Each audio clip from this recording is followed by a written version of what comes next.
আজকে আমি মাটন রুমাল জোশ রান্না করব। তো তার জন্য আমি এখানে সয়াবিন তেল ব্যবহার করছি। আপনারা চাইলে সরষের তেল দিয়েও করতে পারেন, আমি সয়াবিন তেল দিয়েই করবো।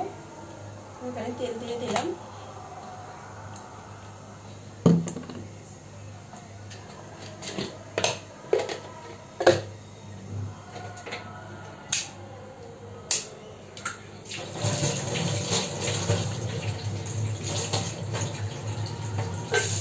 দারচিনি,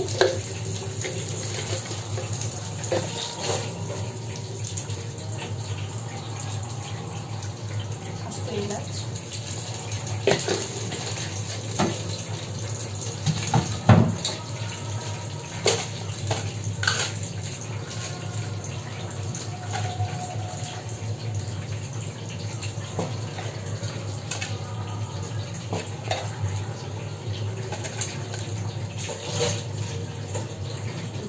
লবঙ্গ,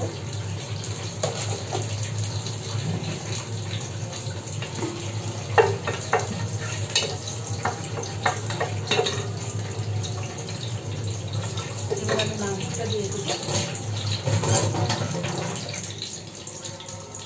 এখানে প্রায় 2 কেজির মতো মাংস আছে, খাসির মাংস।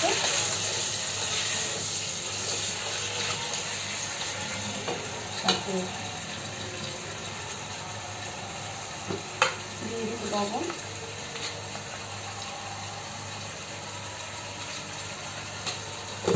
এবার এটাকে ভালো করে তেলের উপরে ভাজা ভাজা করতে হবে, ততক্ষণ পানি ছেড়ে দেবে পর্যন্ত তেলের উপরে একদম সুন্দর করে এটা ভাজা ভাজা করে নেবে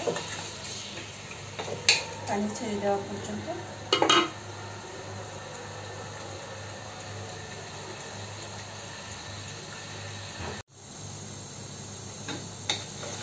অল্প পানি বের হয়ে গিয়েছে। এবার আদা রসুন দিয়ে দেব।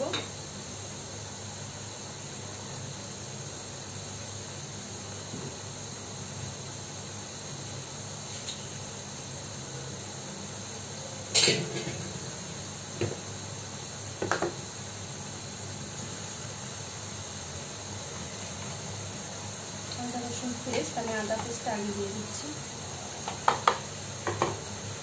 রসুন,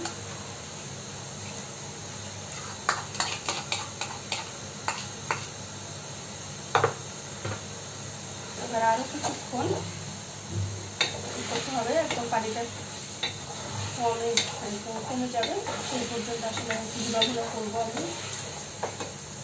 ছিপে শুধু ছিপে রান্না করতে আসলে শুধু ছিপে এটা একদমই ভালো করে কষিয়ে নেব।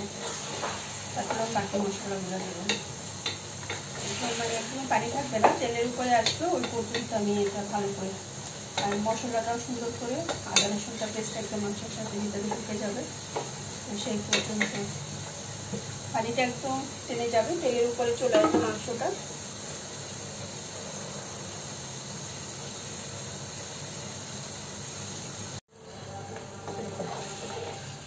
এবার আমি এর মধ্যে দিয়ে দেবো একটা মিশ্রণ, সেটা হলো টক দইয়ের সাথে আমি রান্নার লাল মরিচগুলো অল্প একদম সামান্য, কাশ্মীরি মরিচ যাবে তো যার জন্য অল্প একটু দেবো রান্নার লাল মরিচ।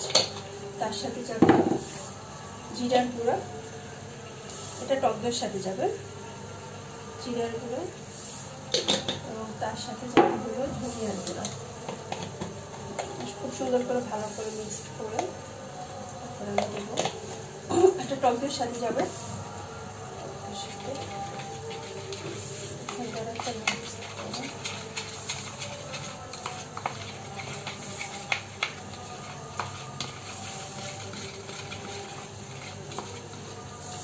দিয়ে দিলাম।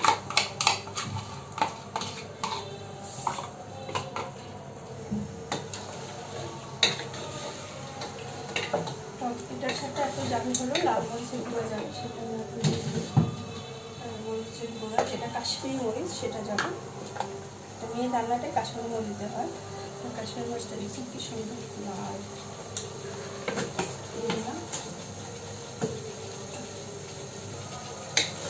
এবার ভালো করে খুব সুন্দর করে কিছুক্ষণ কষাতে হবে। এটাতে আসলে কি আমরা তেমন পানি কম ব্যবহার করবো না, সামান্য একটু পানি ব্যবহার করতে পারি লাস্টের দিকে।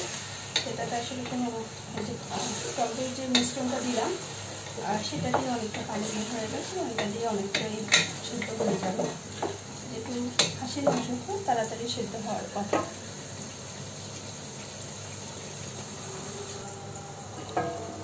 এবার আমি ঢাকা দিয়ে রান্না করবো যখন সেদ্ধ একদম 60% সেদ্ধ না হওয়া পর্যন্ত এটা রান্না করবো।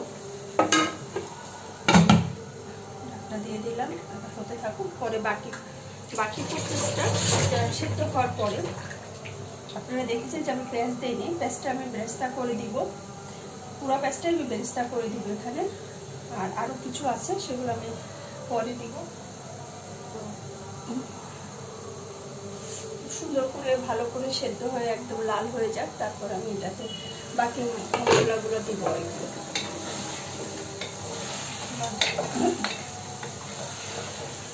খাসির মাংসে কিন্তু হাড্ডি বেশি থাকে, আমি এত বেছে বেছে নিলাম, তারপরেও দেখা যায় হাড্ডিটা, আর রোগাঞ্চে হাড্ডি বেশি থাকে, ওইটা খেতে অনেক বেশি মজা হয়। হাড্ডি যেগুলো থাকে ওটা খেতে অনেক বেশি টেস্ট হয়। তারপর ঢাকনা দিয়ে দিলাম।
আমার রান্না অলমোস্ট হয়ে গিয়েছে, সুন্দর একটা কালার আসছে। এই যে খুব সুন্দর, এই যে আমি জাস্ট একটু দেখাই আপনাদেরকে, তাহলে বুঝতে পারবেন যে সুন্দর একটা কালার আসছে। তো মেনলি হলো এই রান্নাটাতে আলু ব্যবহার না করাই ভালো, যেহেতু আমাদের বাসায় আমার এই যে দেখতে পাচ্ছেন, কিন্তু আমাদের বাসায় আমার ছেলে আলু ছাড়া খাবেই না।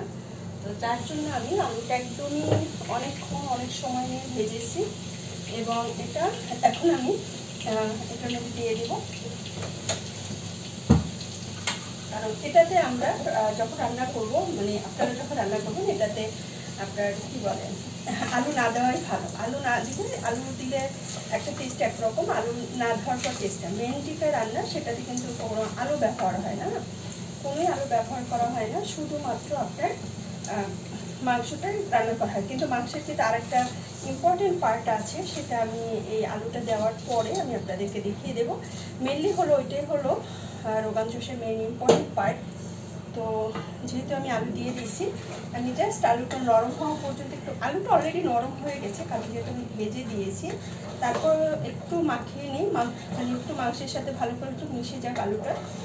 তারপর আমি একদম লাস্ট যে প্রসেসটা আছে সেটা আমি আপনাদেরকে দেখাবো। আমি জাস্ট 5 মিনিটের মতো রাখলেই আলুটা মানে মাংসের যে ইয়াটা, মানে ঝোলটা আলুটার ভিতরে ঢুকে যাবে এবং খুব সুন্দর একটা ফ্লেভারও চলে আসবে। তো আমি এটা জাস্ট একটু এখন ঢেকে দিব, তারপর এটার পরে যে লাস্ট যে আপনার ইয়াটা সেটা আমি দেখাবো। তার আগে আমি একটু জাস্ট ক্লোজলি দেখাই, দেখেন কি সুন্দর হয়েছে, তাই না? অনেক সুন্দর হয়েছে। এই যে দেখেন খুব সুন্দর একটা কালার চলে আসছে, এটা মেনলি হলো কালারটা, হ্যাঁ মেনলি হলো কালারটা এত সুন্দর আসছে। তো এই হলো ব্যাপার। তো আমি এটা জাস্ট এখন একটু ঢাকনা দিয়ে দিই, আর পরে যে লাস্ট একদম থার্ড যেটা সেটা আমি আপনাদের সাথে শেয়ার করব। এটা একটু আলুটা 5 মিনিট পরে শেয়ার করছি। তো এবার হলো সেই পার্টটা, যেটা ফাইনাল পার্ট। এখানে আমি ঘি দিব, কি আপনাদের পছন্দ মতন দিতে পারেন, যদি কম বেশি হয়। আমি 2 চামচ দেব, কারণ আমার অলরেডি আপনার মাংসে অনেকটাই তেল আছে, আর এই রান্নাটায় কিন্তু আপনারা একটু তেল বেশি লাগে, তেল বেশি লাগে, তো যার জন্য আমি এখানে 2 চামচ ঘি দিয়েছি। তো এবারে আমার মনে হয় ছোটোটা দিলে ভালো হতো, আমার ভুল করে বড়টাতে দিয়ে দিয়েছি। আচ্ছা যাই হোক, এবার তো ঘি দিলাম। এবার যেটা দিব সেটাই হলো এটা ফ্রাই। এরপর সাথে আমি তো দেখছেন যে আমি 1 চামচও দিইনি, 1/2 চামচের মধ্যে কাশ্মীরি মরিচ দিয়েছিলাম, আর একটু খাবার মরিচ দিয়েছি। এটার সাথে আমি এখন 1/2 চামচের মতন এই যে কাশ্মীরি লাল মরিচটা দিব। এটাই হলো এটার মেইন পার্ট, কারণ এইটার জন্যই আপনার যে ঘিয়ের যে একটা ফ্লেভার, তারপর মরিচের যে একটা কালার, সবগুলোই কিন্তু এটার সাথে মানে আসবে। তাহলে জাস্ট এটা উঠিয়ে একটু নাড়া দিয়ে দিই, গরম হোক। গরম হলে ঘিয়ের ফ্লেভারটা খুব সুন্দর করে বের হবে, এবং এটা খুবই একটা কালারফুল হবে ইনশাল্লাহ। দেখতে কেমন হয়। ওকে, তাহলে এটা অলমোস্ট গরম হয়ে গিয়েছে। এবার আমি এটা যেটার ভিতরে দিয়ে দেবো, ঠিক আছে। এইটা হলো আপনার, আমি রোগান জোশের যে এইটা দিলে যেটা হবে যে আপনার খুব সুন্দর একটা কালার, তারপর হলো আপনার আমি খুব স্মেল, খুব সুন্দর একটা ফ্লেভার, একদমই ঘির যে ফ্লেভারটা সেটা কিন্তু আপনারা পেয়ে যাবেন। খুবই সুন্দর, খুব সুন্দর একটা কালারফুল হয়েছে। তবে রান্না অলমোস্ট ডান, শেষ। আমি এবার ঢাকনা দিয়ে একদম বন্ধ করে দিব, এটাও বন্ধ করে দিব, দুইটাই আমি অফ করে দিলাম। ওকে, তাহলে বাই বাই, আল্লাহ হাফেজ, দেখা হবে নেক্সট ভিডিওতে।